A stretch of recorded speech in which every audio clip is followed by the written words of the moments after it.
Para los que van llegando tarde, recuerden que tienen que estar por lo menos 10 minutos antes. Buenos días a todos, vamos a comenzar con la clase de hoy.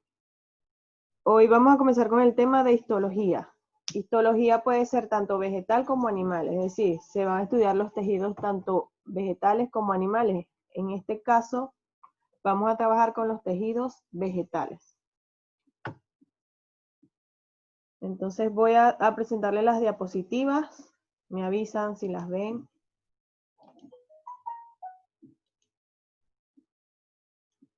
¿Ven las diapositivas?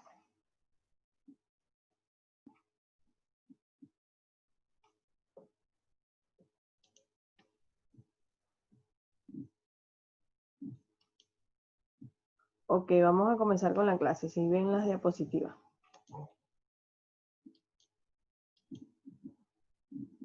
Como les decía, hoy vamos a trabajar con histología vegetal. Pero, ¿qué es la histología? A ver, ¿quién tiene una noción de lo que es la histología? ¿Quién tiene una noción, una definición de lo que es histología? ¿De qué tratará eso? De la historia no. No. Histología tiene que ver con tejidos, estudio de los tejidos celulares, estructura de los tejidos vegetales y animales. Continuamos. Entonces, la histología vegetal va a ser la rama de la botánica. Recordemos que botánica es la ciencia que se encarga de estudiar las plantas. Entonces, histología vegetal es la rama de la botánica que estudia los tejidos de las plantas superiores e inferiores. Pero, ¿qué es un tejido? ¿Quién recuerda qué es un tejido? ¿Quién recuerda qué es un tejido?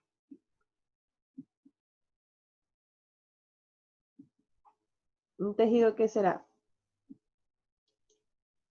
Un conjunto de células. Y para que formen un tejido, ese conjunto de células que tienen que tener en común.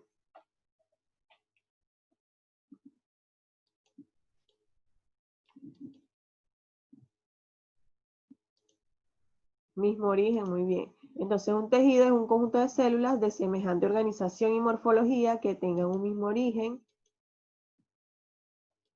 para conformar todos los tipos de tejidos, ya sean vegetales o animales. Entonces, conjunto de células de semejante organización y morfología y que tengan un mismo origen embrionario. Por ejemplo, en los tejidos vegetales tenemos varios tejidos, por ejemplo, el cambium, el xilema, el floema, que son tejidos de conducción, el córtex, el felógeno y el ritidoma. Son varios tipos de tejidos. Aquí tenemos algunos también, el súbero, suberoso, parénquima, tejido conductor, tejido epidérmico y los meristemos.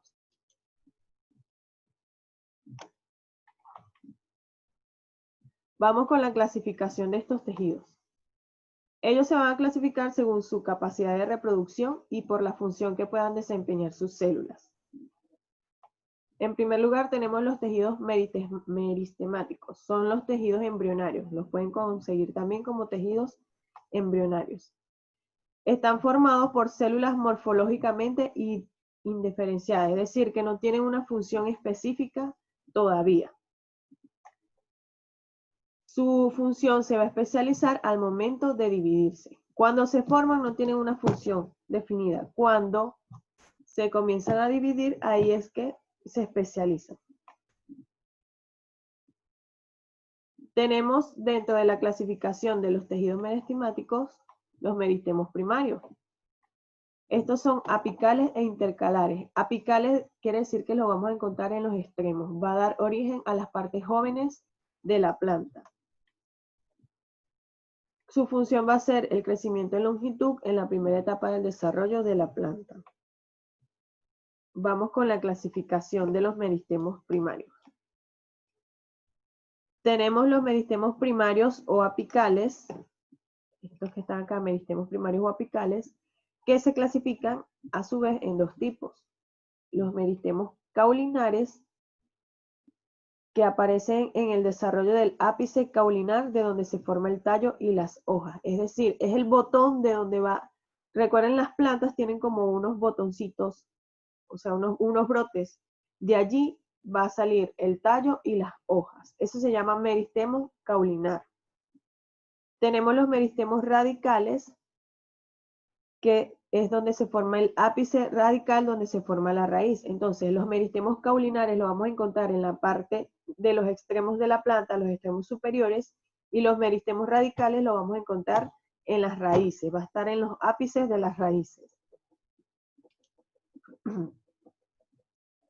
Tenemos los meristemos secundarios o laterales.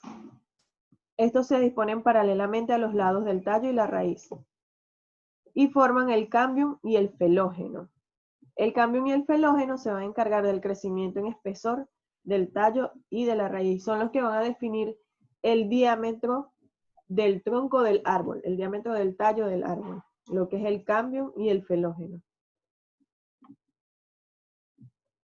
Por ejemplo, aquí tenemos un corte transversal de un tronco y tenemos el cambium y el felógeno. Esto va a ser lo que forme el diámetro o el espesor del tallo de la planta. Tenemos el meristemo intercalar. Este se ubica en la zona de crecimiento activo, es decir, donde constantemente va a estar creciendo la planta, entre los nudos de las ramas y las vainas de las hojas. Y va a permitir, o es quien se encarga del crecimiento en altura de la planta.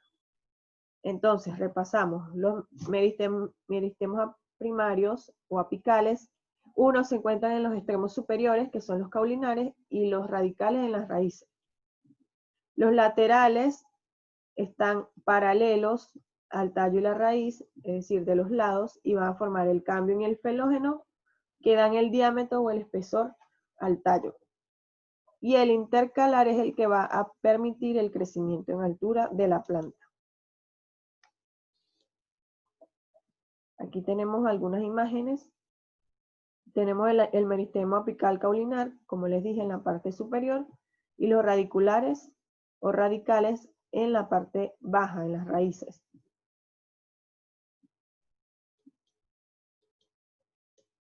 Vamos ahora, seguimos con los tejidos vegetales y ahora tenemos los tejidos definitivos. Los anteriores meristemáticos no eran definitivos porque no tenían una función especializada hasta que no comenzara el proceso de división celular.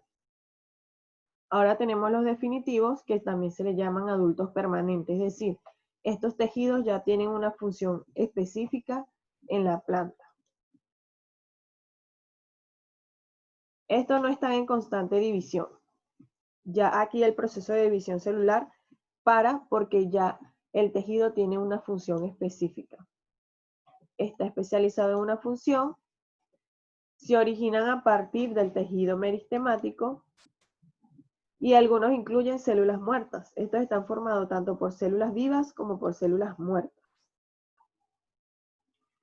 Entonces tenemos dentro de la clasificación de los tejidos definitivos, en primer lugar al tejido protector. Este tejido protector cubre las superficies externas de las plantas, más que todo de las semillas.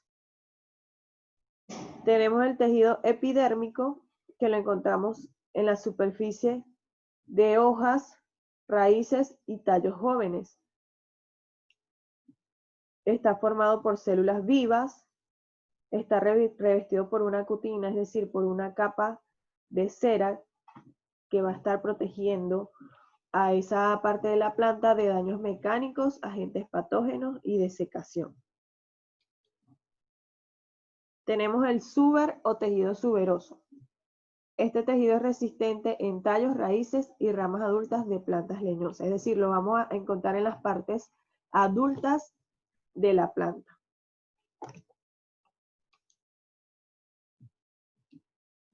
Estos tejidos protectores van a evitar la pérdida de agua y el intercambio gaseoso y van a permitir el intercambio gaseoso en las lenticelas de las hojas. Entonces, tejido protector se encarga de cubrir las superficies externas de las partes de la planta. Se divide en tejido epidérmico, que lo encontramos en las partes jóvenes de la planta y está formado por células vivas. Se encarga de la protección de daños mecánicos. Y el suberoso lo vamos a encontrar en tallos, raíces y en las partes adultas de la planta. Su función, ¿cuál va a ser? Evitar la pérdida de agua y permitir el intercambio gaseoso. Aquí tenemos algunas células que vamos a encontrar dentro del tejido protector. Tenemos las células de Suber, que forman capas más externas y numerosas. Sus células se suberifican y mueren formando el suber o corcho. O sea que el corcho de la planta se forma a partir de la muerte celular de estas células de Suber. Tenemos el felógeno, que son células meristemáticas que se encuentran en la corteza.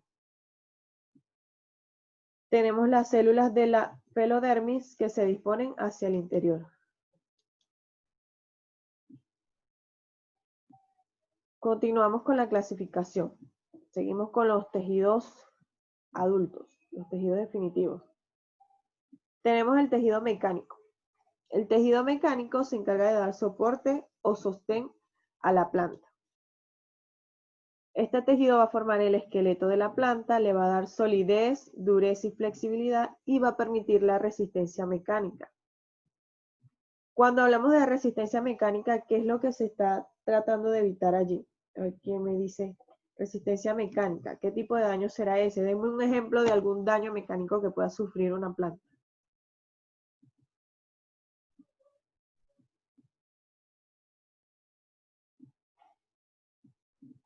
¿Algún daño mecánico? Ajá, cuando lo cortan, quemar, doblarse hacia un lado, muy bien. Por ejemplo, si hay una brisa muy fuerte, se puede ir hacia un lado la planta, eso sería un daño mecánico. O un aguacero muy fuerte puede doblar la planta también. Entonces, el tejido mecánico va a dar soporte y sostén a la planta. Este tejido mecánico se clasifica en colénquima y esclerénquima. El colénquima presenta células vivas de paredes engrosadas con celulosa, es decir, las células del colénquima en su pared celular va a estar formada por celulosa. Celulosa es un polisacárido. Hemicelulosa y sustancias peptídicas. Va a tener esos tres componentes, pero principalmente la celulosa. También se encarga de dar flexibilidad y resistencia y es un tejido temporal. La esclerénquima está formado por células muertas. Estas células muertas tienen paredes celulares formadas por lignina. Proporciona dureza y rigidez y se encuentran en las partes adultas y no flexibles de las plantas. Entonces el colénquima está formado por células vivas y el esclerénquima por células muertas.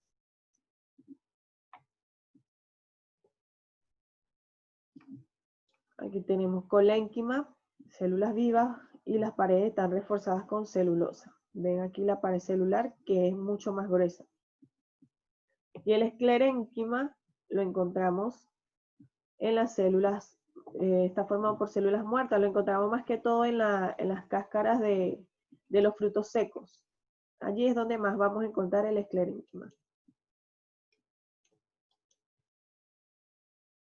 Seguimos con la clasificación de los tejidos vegetales. Ahora tenemos el tejido vascular.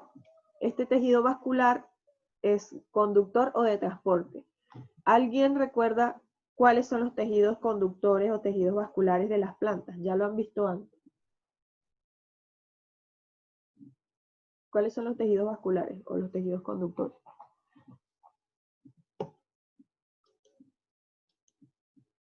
Xilema y floema, muy bien. Esos son los dos tejidos conductores, xilema y floema. El tejido vascular forma el cámbium vascular y este está formado por células de tipo cilíndricas, los cuales van a formar tubos o vasos conductores. ¿Cuál va a ser su función? Transportar sustancias nutritivas. De acuerdo al tipo de tejido conductor, va a transportar diferentes tipos de sustancias nutritivas. Tenemos en primer lugar al xilema. El xilema está formado por células muertas, alargadas y cilíndricas. Sus paredes celulares están formadas por lignina. Sus paredes celulares están formadas por lignina. Constituyen a los vasos leñosos. Es decir, pueden encontrarlo como xilema o los pueden mencionar también como vasos leñosos. Conducen la savia bruta. La savia bruta está formada por agua, sales minerales, además de otros nutrientes. Y el transporte se va a dar desde la raíz hasta las hojas de la planta. También el xilema tiene una función de sostén de la planta. Entonces, el xilema transporta la savia bruta y forma los vasos leñosos. Va a transportar agua, sales minerales y otros nutrientes. Y va desde la raíz hasta las hojas de la planta, es decir, va desde abajo hacia arriba.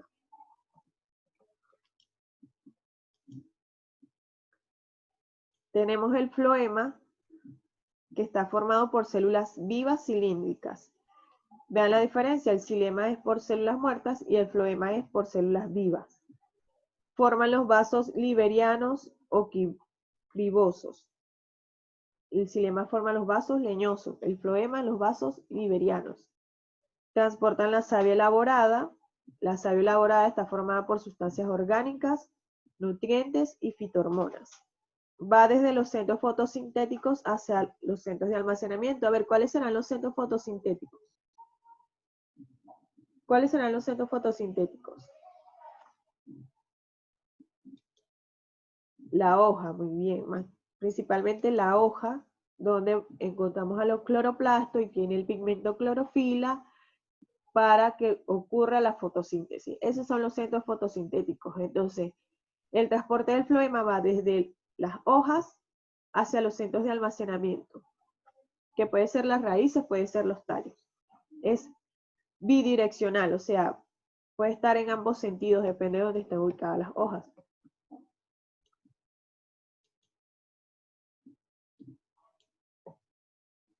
Entonces tenemos aquí el xilema. Tiene un flujo unidireccional, es decir, en una sola dirección, va desde la raíz hacia las hojas, va en un solo sentido. Está formado por células muertas y forma los vasos leñosos. En cambio, el floema está formado por células vivas. El flujo es bidireccional porque depende en dónde estén ubicados los centros fotosintéticos. Las hojas pueden estar arriba, pueden estar abajo. O sea, en la parte baja, no en la raíz, sino en la parte, puede tener hojas en la parte baja de la planta.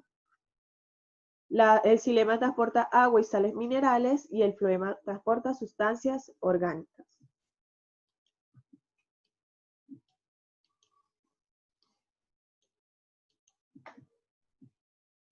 Continuamos con la clasificación de los tejidos definitivos. Seguimos ahora con el tejido parenquimático. También se le conoce como tejido fundamental o tejido de elaboración. Este está formado por células vivas isodiamétricas y sus paredes celulares son delgadas, a diferencia de las que les he nombrado anteriormente que están reforzadas con celulosa o con lignina. Estas tienen paredes celulares delgadas y tienen núcleos muy pequeños. Tenemos varios tipos de parénquimas. Dentro del tejido parenquimático tenemos varios tipos de parénquimas. Tenemos el parénquima clorofiliano. A ver, cuando hablamos de parénquima clorofiliano, ¿con qué estará relacionado? Clorofiliano, ¿con qué proceso estará relacionado ese parénquima?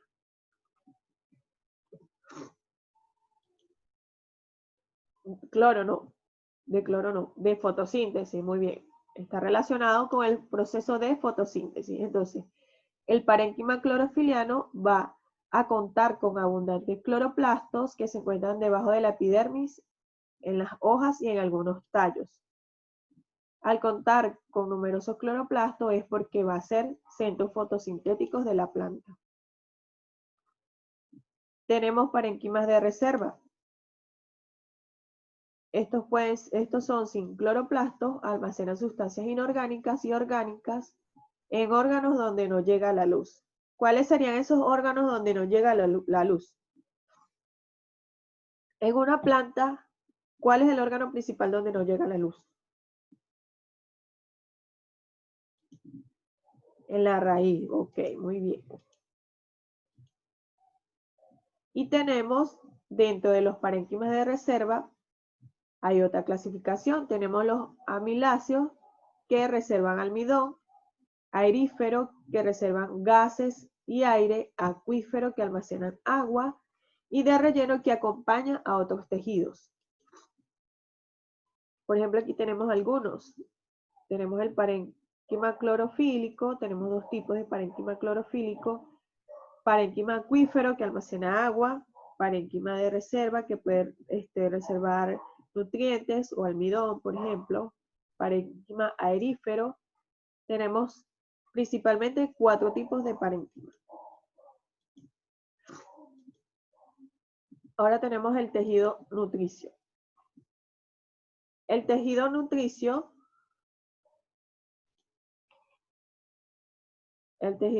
nutricio se encarga de nutrir al embrión durante la germinación de la semilla. Es decir, este tejido es el que va a estar proporcionando todos los nutrientes necesarios a las células que van a estar participando en el proceso de germinación de la semilla. Tenemos 2 tipos de tejido nutricio. Tenemos el perispermo, que se encuentra en la capa externa de la semilla, y el endospermo, que se encuentra en la parte interna de la semilla. Por ejemplo, aquí tenemos un fruto, un corte transversal de un fruto, y tenemos la semilla. En la semilla nos vamos a encontrar con el endospermo, que dentro de él vamos a tener al embrión y el tegumento. El tegumento está por acá recubriendo ese embrión, que de aquí es que va a salir una nueva planta. Si sembramos esta semilla, de allí es que va a salir una nueva planta. Entonces el endospermo sería la parte interna de la semilla. Y tenemos al pericarpio o perispermo, que es la capa externa que está recubriendo a esa semilla.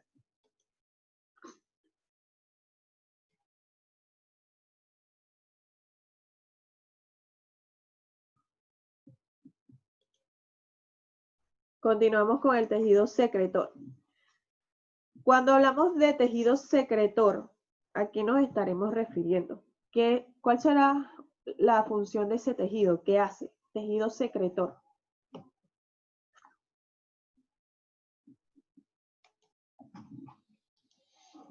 Secreción, como por ejemplo, ¿de qué?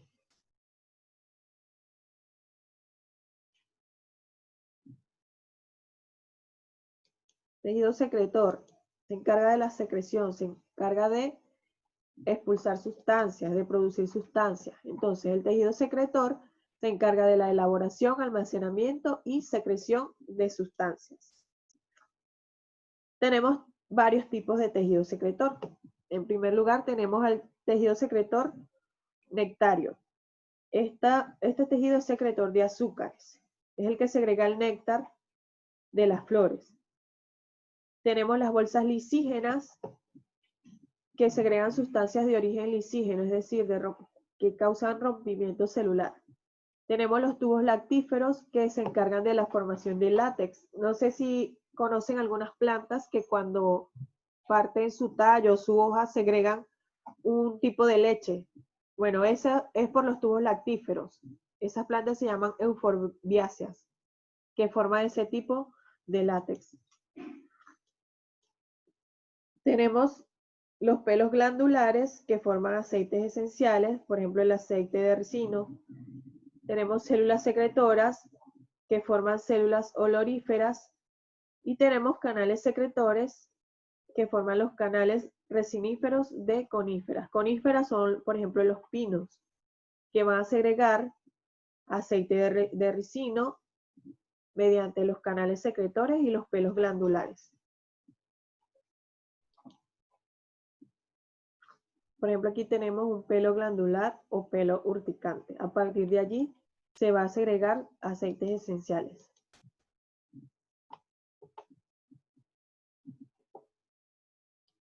Con eso terminamos la presentación. ¿Alguna pregunta? ¿Alguna duda? Aunque ustedes siempre dicen que no tienen ninguna duda, puro porque termine la clase.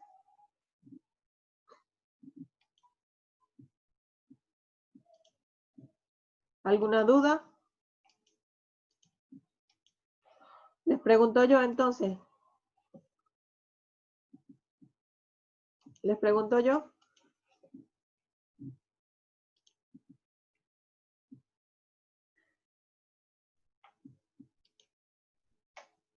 ¿El xilema está formado por células vivas o por células muertas? A ver, ¿el xilema está formado por células vivas o células muertas?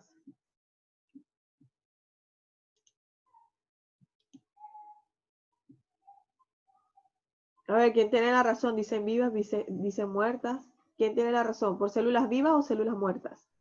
El xilema está formado por células muertas, y el floema por células vivas.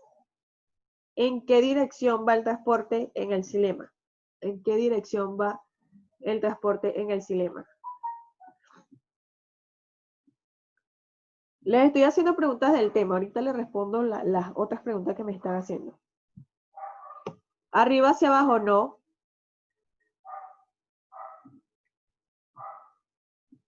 No. No, de derecha tampoco. Va de abajo hacia arriba, va desde la raíz hacia las hojas. Y en el floema va desde las hojas hacia los centros de almacenamiento. Ok, me están preguntando si voy a dejar tarea. No voy a dejar tarea porque les viene la semana de descanso y bueno, es de descanso. No hay que dejarles tarea. Solo les voy a subir el video de la clase y las diapositivas por si quieren realizar sus apuntes, que deberían realizar sus apuntes. En la clase pasada yo les había dejado tarea, claro que sí, les había dejado tarea. Los que no lo pudieron enviar por la publicación, me imagino que lo enviaron por mensajería. Ya yo revisé casi todo. No, no van a hacer nada. No. Esta semana no se les puede dejar ninguna actividad porque es su semana de descanso.